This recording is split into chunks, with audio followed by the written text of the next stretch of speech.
Justice Forum, Boro People's Committee for Peace Initiative, आरो Society for Indigenous People's Rights बे मोनथाम आफादनि जानानै आं नोंथांमोनखौ बरायबाय आरो फैनायनि थाखाय साबायखर बावबाय। नोंथांमोना खोनाबाय मानि थाखाय जों दिनै बेखौ लिंदों। जों बयबो मिथिगौ जे दाख्लै 27 सेप्तेम्बर खालि NDFB नि गायसनगिरि आफादगिरि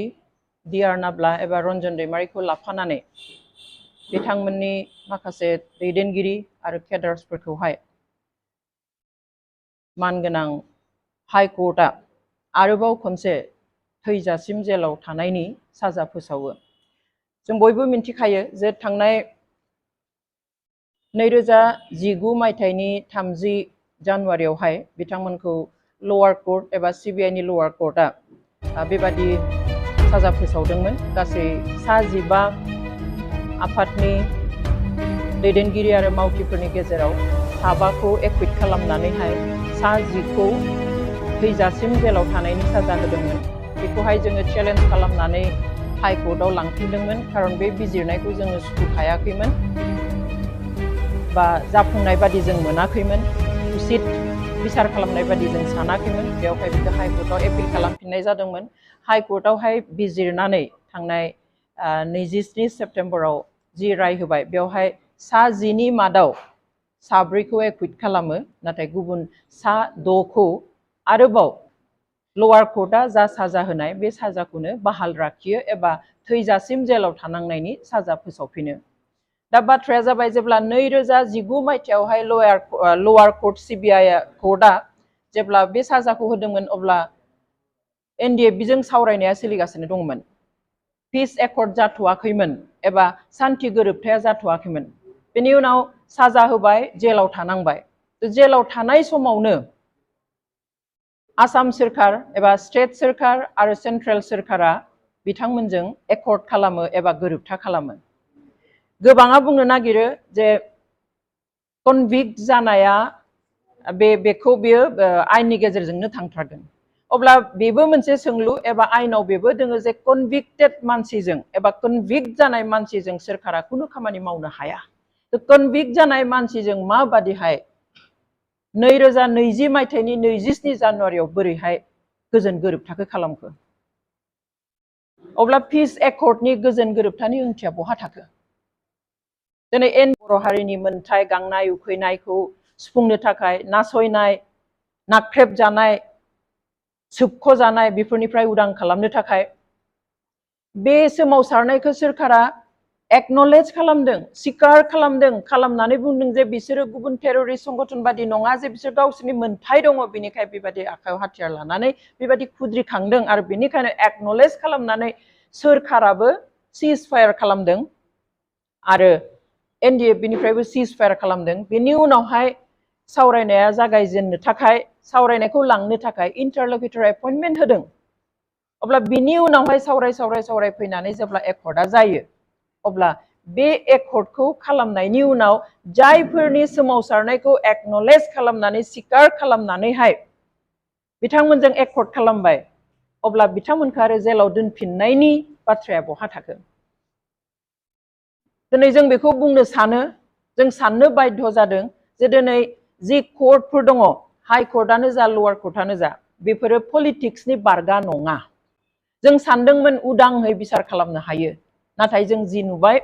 उदांथि गैया। बेयावहाय पलिटिकेल इन्टारफेरेन्स जायो, राजखान्थियारि बेयावहाय आखाइ फोलावनानै बेयाव खामानि मावहरो। आरो जों बेखौ बेल' नङा, नोंथांमोना हयथ' मिन्थिया जानो हागौ बा जोंनि रायजो राजाया मिन्थिया जानो हागौ जे माबादिहाय 2020 मायथाइयाव एकर्ड खालामनो थाखाय बिथां NDFB नि फाउन्डार प्रेसिडेन्ट D.R. नाब्लाखौ जेलनिफ्राय बोरै लानानै थांनाय, बेखौ हयथ' गोबां रायजो राजायानो मिन्थिया। बेयावबो ओइ खालि जुदि सोरखारा इन्टारफेरेन्स खालामामोनब्ला, सोरखारा गोहो बाहायामोनब्ला मालाबाबो कनभिक्टेड मानसि सासेखौ बिदि लांनो हायामोन। आरो जुदि बेयाव बिदि खालामनो हाबायब्ला नैबेयाव आफ्टार एकर्ड मानो सोरखारा बेयावहाय गावसोरनि हट इच्छा मोनसे दिन्थिनो हायासै? 2020 मायथाइयाव सोरखारा हरखाब आंखौ 21 जानुवारि खालि फन खालामनानै बुंहरबाय तपन डेका आइबिनि जइन्ट डिरेक्टर बे समावहाय जे अंजलि তোমালোকৰ এডভোকেটক কোৱা ৰঞ্জনৰ কাৰণে বেল ফাইল কৰিব লাগে মই আগতেই কৈছো ৰঞ্জনৰ অবিহনে চুক্তি নহয় रंजन गैयाब्ला बे सुक्तिया जानो हाया बेवहाय आं बेखौ खालाममारबाय नोंसोर इमिडिएट नोंसोरनि एडभोकेटखौ बुंदो बेल फाइल खालामनांगौ कोर्टआव आं जोंनि एडभोकेटखौ बुंहरबाय ओइखालि जोंनि एडभोकेटआ गुवाहाटीयाव गैयामोन कार्बि आंलंआव थांदोंमोन बेनि उनाव बै समनि चिफ मिनिस्टार सनवालनि सर्बानन्द सनवाल बिथांनि लिगेल एडभाइजार शान्तनु भरालिया रंजन गैयाब्ला बे सुक्तिया जानो हाया बेवहाय आं बेखौ खालाममारबाय नोंसोर इमिडिएट नोंसोरनि एडभोकेटखौ बुंदो बेल फाइल खालामनांगौ कोर्टआव आं जोंनि एडभोकेटखौ बुंहरबाय ओइखालि जोंनि एडभोकेटआ गुवाहाटीयाव गैयामोन कार्बि आंलंआव थांदोंमोन बेनि उनाव बै समनि चिफ मिनिस्टार सनवालनि सर्बानन्द सनवाल बिथांनि लिगेल एडभाइजार शान्तनु भरालिया फन खालामलायना बुंबाय बायद' हुनकाले करक आं होनबाय जोंनि एडभोकेटआ गुवाहाटीयाव गैया जिखि जाया ओइखालि बिथाङा हराव सफैबाय एडभोकेटआ बिनि अखानायै बिथाङा होनबाय आं दिनै सम लानांगोन बेल पेटिशनखौ आङो बानायनो नांगोन स' 22 तारिखआव बेखौ बिथाङा प्रिपेयार खालामनो थाखाय सम लाबाय जोंनि एडभोकेटआ 23 तारिखआव एबा 23 जानुवारियावहाय बेखौ कोर्टआव साबमिट खालामबाय बेल पिटिशनखौहाय बिनि उनाव 24 जानुवारि 24 जानुवारियावहाय हियारिं उथिबाय फुं बाहागोआवनो हाइकोर्टआ बुंबाय जों बेल होनो हाया सोरखारा जुदि माबाफोर लेखाफोर हरोब्ला सोरखारा जुदि माबाफोर बुंहरोब्ला इन्सट्राक्शन होयोब्लासो जोङो बेल होनो हागोन होननानै बेनिखाय दिनैनि थाखाय बे हियारिंखौ बेयावनो फोजोबनाय जाबाय फैगौ समबार खालि आरो हियारिं लाफिननाय जागोन बेनि उनाव बे खुरांखौ आंखौ खोन्थाहरबाय एडभोकेटआ जे নহ'ल बेलटु सरकारे बोले किबा कागज पत्र দিব লাগিব सरकारे बोले किबा इन्सट्राक्शन দিব লাগিব তেতিয়াহে হ'ব सोरखारा इन्सट्राक्शन हरबासो जागोन आं लोगो लोगो आइबिनि जइन्ट डिरेक्टर तपन डेकाखौ फन खालामबाय जे এনেকুৱা কথা बेल নহ'ल আপোনালোকে बोले किबा कागज দিব লাগে हेतु दिलेहे হ'ব बे बागदावखांबाय आंदों सोमबारলৈ पिसुवाले सोमबारলৈ आकौ हियारिंखौ হ'ব কিন্তু সোমবাৰে কেই তাৰিখ आं बाय 27 एटुটো নহ'ব 27 तारिखे आमी कामটো কৰিম বুলিयै ভাবিছো 27 तारिखआव जों खामानिखौनो मावगोन सानदों से बिदिबाथ' जानाय नङा आंनो नोंथांमोना मा मावनो हायो नोंथांमोननि खोथा बोरै मावनांगौ आं खबरखौ होनांगौ होबाय आरो बिथिं आङो चिफ मिनिस्टारनि आसामनि चिफ मिनिस्टारनि लिगेल एडभाइजार शान्तनु भरालिनोबो एखे आं रादाबखौ हरबाय बिदि सोरखारनिफ्राय जुदि माबा मोनसे इन्सट्राक्शन फैयाब्ला बेल होआ होनबाय नंगौ नामा जों माबा मोनसे खालामनांगोन बिनि उनाव बिपिएफनि गोबां लिडारफोर आदा नाब्ला मोनखौ लोगो हमनो थाखाय जेलाव थांनो फैदोंमोन एखालि आंखौबो लिंहरबाय जेलाव नोंथाङाबो फैनांगौ होननानै आंबो थांबाय स' 1 बाजिनिफ्राय 3 बाजिसिम आं जेल सिङाव फनखौ बाहेरायाव दोननानै लांनो मोना गारियाव दोननानै आं जेल सिङाव दङ बुंबाय जे गोबां मिस कल आइबि तपन डेका बिथांनिफ्राय आरो सीएमनि लिगेल एडभाइजार शान्तनु भरालिनिफ्राय आं शान्तनु भरालि बिथांखौ सिगाङाव कल खालामबाय अब्ला बिथाङा होनबाय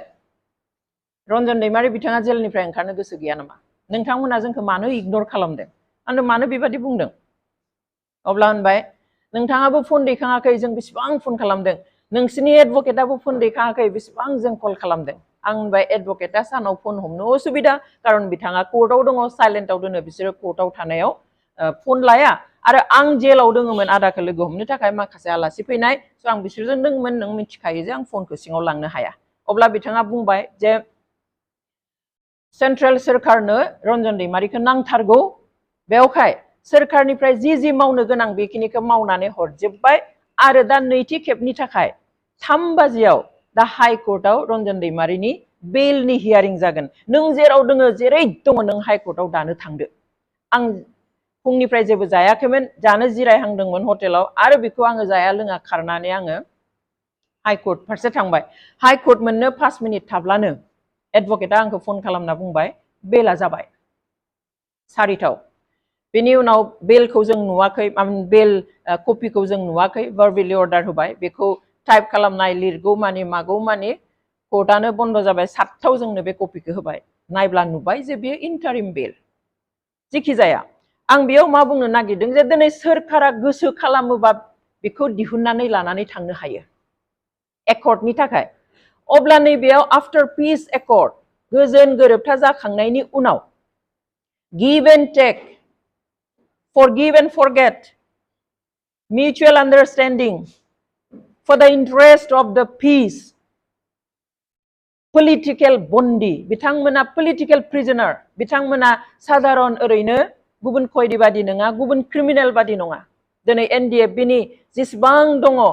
60 निख्रुइबो बारा जिखिनि दङ all are political prisoner जाथे politically खालामनो हायि जेबो गैया बेवहाय सोरखारनि हट इच्छा मोजां साननाय लुबैनायल' थानांगोन किन्तु जुदि गासैखौबो हिसाब निकासल' खालामोब्ला गावबा गाव गोहोआव जनायनि माबेखौबा लानायनि लायिनि मोननायनि मोनिनि खहा जानायनि जायनि जुदि हिसाब खालामोब्ला मालाबाबो बेयो पलिटिकल इच्छाखौ दिन्थिनाय जाया एबा राजखान्थियारि जितु मोजां दिन्थिनांगौ बेखौ दिन्थिनायखौ जों मालाबाबो मोननो हानाय नङा आरो बे केसाव बेनो जादों दिनै आरो बिदिबो जाबावदों जे जों मिन्थिनायाव सासे मानसिनि हियारिंखौ मोनसे केसनि हियारिंखौ सानसेयाव खनसेल' लानो हायो